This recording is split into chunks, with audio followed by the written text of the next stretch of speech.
Hello मेरे प्यारे दोस्तों, आज की इस वीडियो के माध्यम से मैं फिर एक बार आपके साथ आ चुका हूं। दोस्तों, बिहार तकनीकी सेवा आयोग की तरफ से एएनएम का जो अभी फॉर्म भर रहे हैं उसमें बहुत सारी समस्याएं आ रही है। उन सारी समस्याओं का हल लेकर के इस वीडियो में मैं आ चुका हूं। दोस्तों, वीडियो को स्टार्ट करूंगा, बहुत ही ज़्यादा समस्याएँ हैं, सारी समस्या का हल बताऊँगा।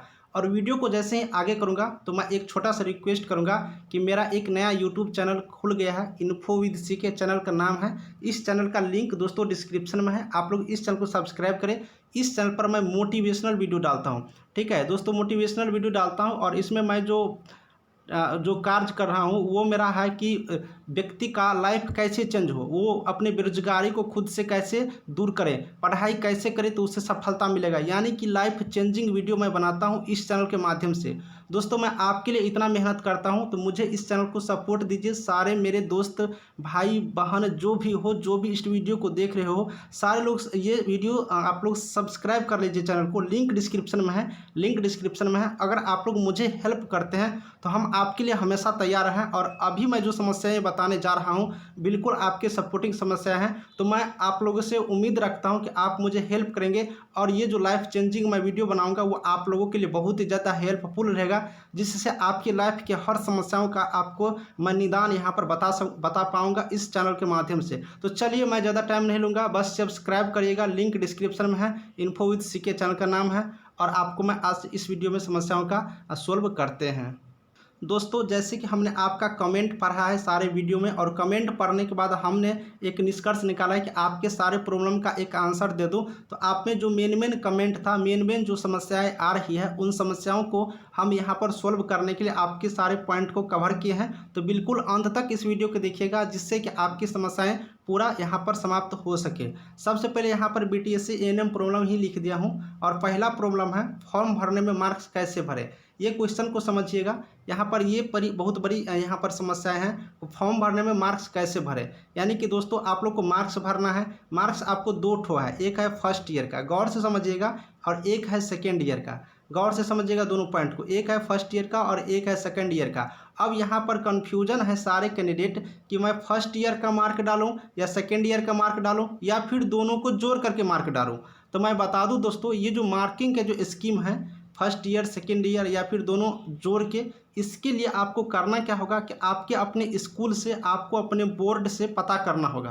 पता क्या करना होगा, जैसे कि फर्स्ट ईयर का आपके पास मार्कशीट होगा, सेकेंड ईयर के आपके पास मार्कशीट होगा, तो आप अपने बीएनआरसी से जो आपके मार्कशीट इशू किए हैं, या फिर आप जिस इंस्टीट्यूट से, जिस स्कूल से आपने यहाँ पर एएनएम का कोर्स कंप्लीट किया, उनसे आप लोग को ये पता करना होगा कि इसमें मार्किंग स्कीम कैसे चलता है। दोनों को ऐड करके एक मार्कशीट बनता है या फिर सिर्फ सेकेंड ईयर का वैल्यू होता है, ये आप लोग को खुद पता करना होगा। उसके अनुसार यहाँ फॉर्म भरेंगे। जैसे कि मैं एक एग्जांपल के थ्रू आप लोग को मैं बताने का कष्ट करूँगा कि जैसे कि मैं बता देता हूँ कि मान लो कि ग्रेजुएशन का कोर्स आपने सुना होगा, जिससे बीए बीएससी करते हो।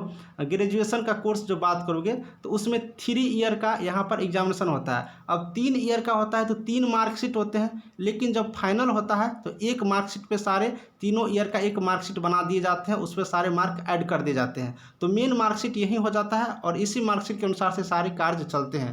तो ये फर्स्ट ईयर का और सेकेंड ईयर का मार्किंग का स्कीम आप अपने स्कूल से, इंस्टीट्यूट से पता करें कि दोनों ईयर ऐड करके कार्य होता है, दोनों ईयर ऐड करके वैल्यू होता है, या फिर सिर्फ सेकेंड ईयर का, ये आप लोग को पता करना होगा। इसीलिए मैं इस पर कमेंट नहीं करूंगा, मैं नहीं बता सकता हूं, क्योंकि हमें भी जानकारी नहीं है, ये आपको ही मालूम होगा, क्योंकि आप एएनएम का कोर्स किए हैं और आपको ही पता होगा। आप अपने रजिस्ट्रार से, आप अपने स्कूल के प्रिंसिपल से, बीएनआरसी से कॉन्टैक्ट करके इसके बारे में कन्फर्म जानकारी प्राप्त कर लीजिए कि किस ईयर का मार्क यहाँ पर भरना होता है या फिर दोनों ईयर का भरना होता है। तो ये जानकारी आपको खुद से पता करना होगा, क्योंकि ये आपके स्कूल का और आपके ही मार्कशीट का प्रॉब्लम है।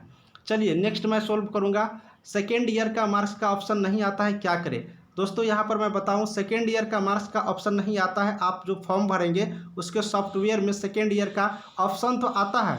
ये ऑप्शन के रिगार्डिंग हम पिछली वीडियो में जानकारी दिए थे, उस टाइम से ऑप्शन आ रहा है, लेकिन सेकेंड ईयर का मार्क कैसे भरेंगे, कितना मार्क मेरे पास है, किस ईयर हम पास किए हैं, ये सारे जो है ये मार्क्सिंग का जो ऑप्शन है वो नहीं आता है। बहुत सारे स्टूडेंट ऐसे यहाँ पर कमेंट किए हैं। तो चलिए मार्क्स नहीं आता है तो ये सॉफ्टवेयर प्रॉब्लम है। अब दोस्तों सॉफ्टवेयर प्रॉब्लम है तो क्या करेंगे, क्योंकि ये तो सॉफ्टवेयर हम नहीं बनाए हैं, ये सॉफ्टवेयर BTSC द्वारा बनाया गया है। अब इसमें मार्क्स डालते ही वो गायब हो जाता है ऑप्शन। तो ये जो सॉफ्टवेयर प्रॉब्लम है, इस सॉफ्टवेयर प्रॉब्लम को सोल्व करना है। अब ये सॉफ्टवेयर प्रॉब्लम कैसे सोल्व होगा मैं वो भी इस वीडियो के माध्यम से बताऊंगा, आप लोग बने रहें। तो एक प्रॉब्लम यहाँ पर क्रिएट हुआ सॉफ्टवेयर प्रॉब्लम, जिसमें कि सेकेंड ईयर का मार्क्स डालते ही ऑप्शन गायब हो जाता है। चलिए तीसरा क्वेश्चन हम आपको दिखाते हैं, गौर से रहिएगा, फिर आपको एक अच्छी पॉइंट्स लास्ट में समझ में आएगा करना क्या है। सेकेंड ईयर का मार्कशीट एक साथ कैसे डालें, यहाँ पर एक और पॉइंट है कि दोनों मार्कशीट को एक साथ डालने के लिए बोला जा रहा है। दो मार्कशीट है हम लोग के पास और दोनों मार्कशीट को एक साथ डालना है। जब एक साथ भाई डालेंगे तो वहाँ पर जो एक कॉलम है जिसमें मार्कशीट का नंबर लिखना रहता है, तो मार्कशीट का नंबर तो एक ही भरना होगा और एक ही इशू डेट लिखना होगा, लेकिन दो मार्कशीट एक साथ डालना है। यहाँ पर गौर से समझना है, अगर दोनों मार्कशीट को एक साथ डालना है, दोनों मार्कशीट को अगर एक साथ डालेंगे तो दोनों का PDF बना लेंगे एक साथ, ये सोल्व का हो गया।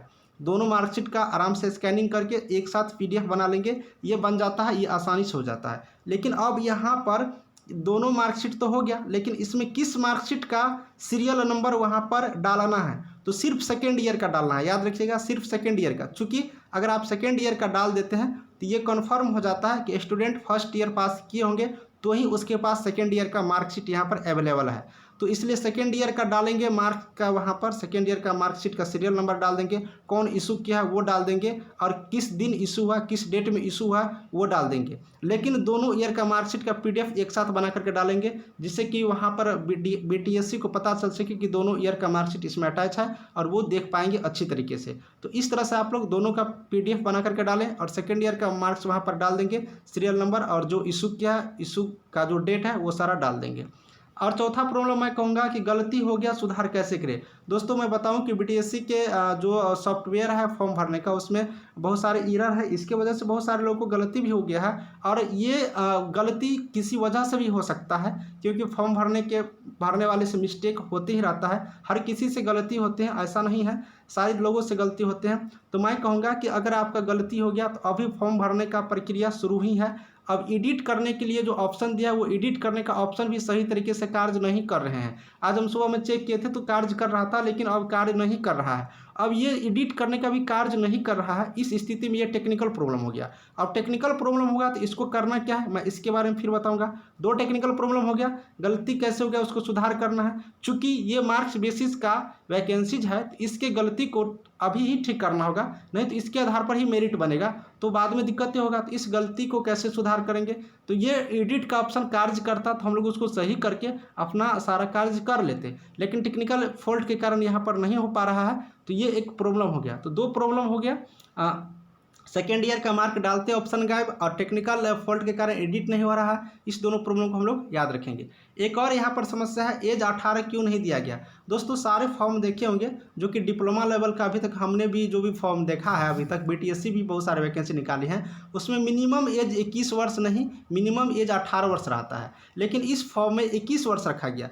अब ये क्यों रखा गया है ये BTSC ही जवाब देगा। अब BTSC ही जवाब देगा तो अब जो भी कैंडिडेट हो इसके रिगार्डिंग क्वेश्चन पूछते हो वो BTSC से जा कर के मिलिए, ये आपका दायित्व बनता है। आपको नौकरी लेना है तो आपको ही जाना होगा। तो BTSC से एक बार जा कर के मिलिए कि सर एज 18 क्यों रखा गया है, मेरा एज 21 नहीं हुआ है, 18 कर दीजिए, जिससे कि हम भी इस वैकेंसी में आ जाएंगे। चूँकि ये परमानेंट नियुक्तियाँ बहुत दिनों के बाद निकले हैं और अभी जस्ट निकलेगा भी नहीं, इसलिए आप लोग जिन कैंडिडेटों को 18 चाहिए वो आप लोग एक बार बिल्कुल रूप से मिलेंगे जा कर के। उसके बाद दोस्तों एक और समस्या है, डॉक्यूमेंट नहीं है, क्या करें। अभी क्या है हाल में कि अभी 19-21 बैच का रिजल्ट आ गया। अब रिजल्ट आ गया तो ये लोग तो फॉर्म भरेंगे, इसके पास अब योग्यता हो गया, लेकिन इसके पास डॉक्यूमेंट ही नहीं है, जैसे कि डिप्लोमा सर्टिफिकेट नहीं है और रजिस्ट्रेशन सर्टिफिकेट नहीं है। तो जिन कैंडिडेटों के पास रजिस्ट्रेशन सर्टिफिकेट नहीं है, डिप्लोमा सर्टिफिकेट नहीं है, वो सारे जो भी स्टूडेंट हो वो आप BNRC से मिले, आप अपने कॉलेज से मिले, स्कूल से मिले, इंस्टीट्यूट से मिले और उस पर आप रिक्वेस्ट करें। सारे कैंडिडेट एक बार मिलकर रिक्वेस्ट करें कि सर मुझे किसी भी तरह से आप गवर्नमेंट से रिक्वेस्ट करें, बीएनआरसी से रिक्वेस्ट करें, सरकार से रिक्वेस्ट करें कि मुझे मौका दिया जाए, इसमें मौका दिया जाए। चूँकि ऐसा मौका नहीं आएगा क्योंकि आप तो पास आउट कर चुके हैं, सिर्फ आपके पास डॉक्यूमेंट नहीं है। अगर चाहते हैं बीएनआरसी, अगर सरकार चाहते हैं तो आपका डॉक्यूमेंट के लिए 10 दिन का टाइम दिया जा सकता है और डेट बढ़ा भी सकते हैं फॉर्म भरने की। 1 तारीख के बजाय 10 तारीख तक फॉर्म भराया जा सकता है, 15 तक फॉर्म भराया जा सकता है और आपको मौका दिया जा सकता है। ये पॉसिबल है चूँकि आपका रिजल्ट आ चुका है। रिजल्ट नहीं आया रहता तो कोई बात नहीं है, जब रिजल्ट आ गया तो डॉक्यूमेंट इशू कर सकते हैं अगर डिपार्टमेंट चाह लेते हैं तो इसके लिए आप लोग अपना पूरा कोशिश करिए, डिपार्टमेंट से डॉक्यूमेंट हो जाता है तो फॉर्म भरिए। चूँकि फॉर्म भरने में डॉक्यूमेंट मांग रहा है तो आपको डॉक्यूमेंट देना होगा। तो दोस्तों आपको जो भी मिनिमम समस्या था उस समस्या का हल दिए। अब मैं एक यहाँ पर पॉइंट का बात करूँगा कि जो मेन पॉइंट है, मेन पॉइंट ये है दोस्तों कि सेकेंड ईयर का ऑप्शन नहीं आता है और एडिट कैसे करें गलती वाले। तो इनके लिए आप लोग बीटीएससी से जाकर के मिलेंगे। याद करिए, गौर करिए, यहाँ पर ध्यान दीजिएगा। बीटीएससी से यहाँ पर कम से कम 50 के संख्या में स्टूडेंट जाइए, 20 से 50 के संख्या में स्टूडेंट जाइए। आप अपना एप्लीकेशन लिख करके दीजिए या आप मेल के माध्यम से भी उसको सूचना दीजिए, जानकारी दीजिए जो आपको समस्याएं आ रही है, जिससे कि बीटीएससी अपने सॉफ्टवेयर को सुधार करेंगे और आपका टेक्निकल इशू खत्म हो जाएगा। अगर आप नहीं करते हैं तो आपको समस्या से जूझना पड़ेगा। चूँकि जो भी स्टूडेंट है, ये स्टूडेंट का दायित्व बनता है। चूँकि आपको फॉर्म भरना है, आप कैंडिडेट हैं तो आपको ही आगे आना होगा और इस प्रॉब्लम को सॉल्व करना होगा कि सर इसमें सॉफ्टवेयर में प्रॉब्लम है, फॉर्म भरने में दिक्कतें हो रही है तो थोड़ा इस पर ध्यान दिया जाए। आप एक रिक्वेस्ट कर सकते हो, उसको ये सूचना दे सकते हो, जानकारी दे करके आप अपनी सोल्व कर सकते हो। हमें कहेंगे तो हम कैसे कर सकता हूँ? आप एक स्टूडेंट हो, डिपार्टमेंट आपको ही जाना होगा। तो आप इन सारी चीज़ों के लिए बीटीएससी से जाकर के एक बार मिलिए। आपको नौकरी चाहिए तो आपको घर से निकलकर बीटीएससी जाना ही होगा, आपको नौकरी लेने के लिए कुछ करना ही होगा क्योंकि ये मार्क बेसिस है। अभी अगर आपने गलती कर दिया डाटा देने में, उसको जो भी डेटा मांग रहा है, जो भी चीज़ वो मांग रहे हैं, अगर आप उसको गलती करके देंगे तो डिपार्टमेंट आपके ऊपर बाद में कोई एक्शन नहीं लेगा। इसीलिए कहेंगे कि बीटीएससी से जाकर के मिलिए, इस सॉफ्टवेयर के बारे में उसको जानकारी दीजिए, मेल के माध्यम से भी दीजिए, कम से कम जाकर मिलिएगा, जाकर उसको एप्लीकेशन दीजिएगा तो ज़्यादा यहाँ पर इफेक्ट पड़ेगा। और अभी टाइम है, गलती जो हो गया उसको एडिट करने का भी यहाँ पर मौका दे देगा और आपको जो प्रॉब्लम है उस प्रॉब्लम को भी सोल्व कर दिए जाएंगे। तो उम्मीद करते हैं कि आपको जानकारी मिल गया। वीडियो कैसा लगा बिल्कुल से आप लोग बताइएगा और हम आपके लिए इतना करते हैं तो लिंक डिस्क्रिप्शन में मेरे न्यू यूट्यूब चैनल का, उससे सब्सक्राइब करिएगा, जिससे कि हम आपके लिए कोई भी नया लाइफ चेंजिंग वीडियो बनाऊंगा तो सबसे पहले आपके पास तक पहुंचेगा। Thank you.